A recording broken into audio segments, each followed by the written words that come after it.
con đi tắm.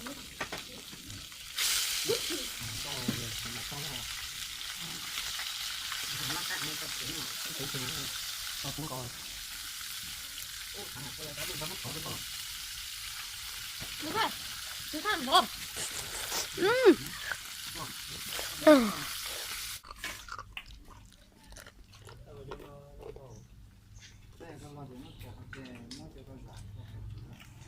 Muốn ăn bia à?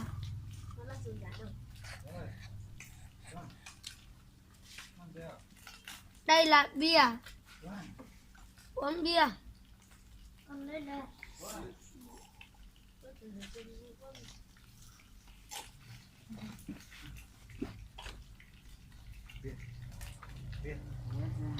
Bia mua rồi.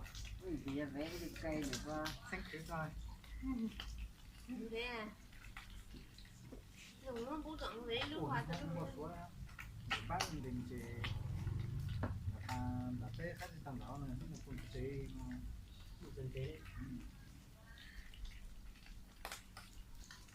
Hey, tầm nó cái chuyện nhỏ có thể Có chuyện tiền gì đâu, phải mất tiền đó này.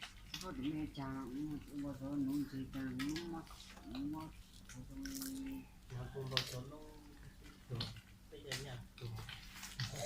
Thì tôi có dạy được cho học sinh thì họ một số này. tủ đó còn mấy cái thằng kia được không? Giấy tủa hồ Kỳ. bây giờ sau khi mà có không giá Ít lúc đá nó lo mà chị to.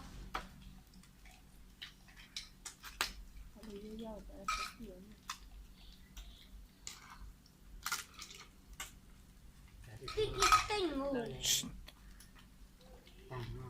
Đừng có con bóng rồi thì đừng có tới nữa.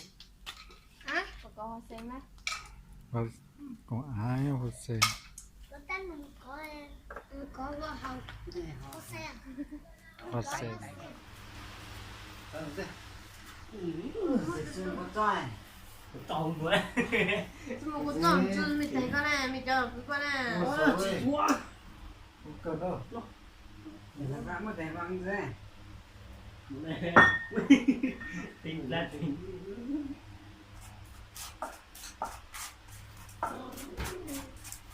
nói kiểu gì wow chúng nó cho bạn sữa cho đến như ta Ngon thế con.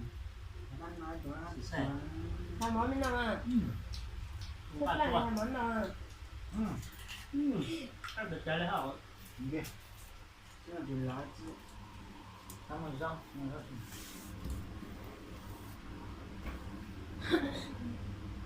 viên nó đã không tuổi thôi gì đấy mà người ta sẽ biết là món nọ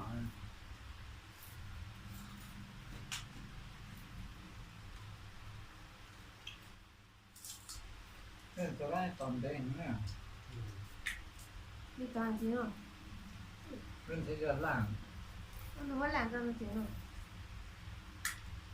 Nó cho nó làm nó nó cho phải lá cho điều ho thì nó có thực tế thế là dễ thực tế với thế tái này.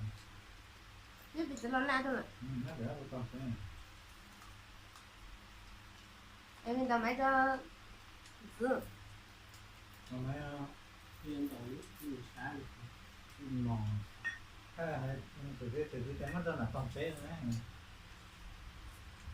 Mình xem là áo thực tế thì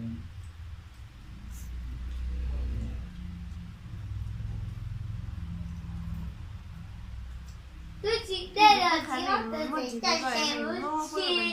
Chỉ gặp tụi nó hả? đó dùng tuần á tao nó to lấy đất trống cho Ngủ cái gì? giống một cái hồ hoa sen này. Em nói phút phút tụi mùi kìa. Chị lỡ một lỡ vậy. Lỡ vậy. Chị Số tụt của tôi là tao bệnh thiện lấy vậy nó biết to. Nó được chỗ đây sạch rồi. Sạch rồi này. Ồ, cái gì thì mất cái con nọ nó xong nó mất tán gì biết ôn. Hay gì. 아니 다 달래 아니 그래 Mình có xe chứ được. nó giống Giờ mình có xe thì tụi lên đi đấy. nó sẽ cắt nó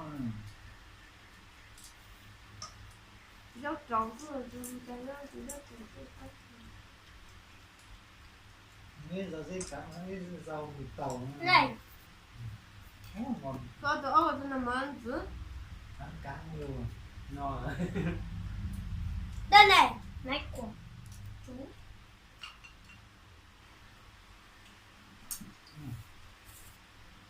Trà hầu là trà giờ thì cũng được vui quá. Ê, nó là chị tua. nó là chân kèn có tham chân kèn Thì Tụi nó mềm đi à? à chị chưa 그냥 수학이 되면 nó biết đấy à người ta cái gì thắc mắc hay gì tới đây làm sao giỏi à Như số kìa. hay là chủ cái để chủ cho ha chủ tu à, mình giờ chủ tu. Số mấy giờ rồi? giờ nó bỏ thì tôi ngã nó này Tụi ít trên xe á. đại của con ta tôi ta rút tính nó này Vui tính. Cái số chưa? nó là tính ra rồi À, thì nó sinh học sinh cơ à, là hai lớp hai lớp 11 á anh em mình không Ê, cho mình nó có cả vui tính này. Mình đi thờ. đây chủ tính là thế thì còn có cái phải cái tờ chủ đây là tính chủ diễn nào nó cười đây anh nào nó cười. cái kéo trong trên kia này ăn phải mình chụp cái mà cái xe chứ mà xe to này mà các anh để cái cả đường ra mình đi dần để bên này đi ra để đây Ê, tụi ở tụi nè xưa hả? Nó không gì hết. nó để nó ra rồi Nó tụi phòng đang trang là đây là tụi chơi trang mấy trang? 700 7 trang. các bạn nó mang đang ở túi điện nước em. ăn cơm cô anh ơi vâng cá nghe cô Nó một quà hơi nó mắc điện sang nhau Tao xin nó nhé. ờ Vậy là bây giờ nó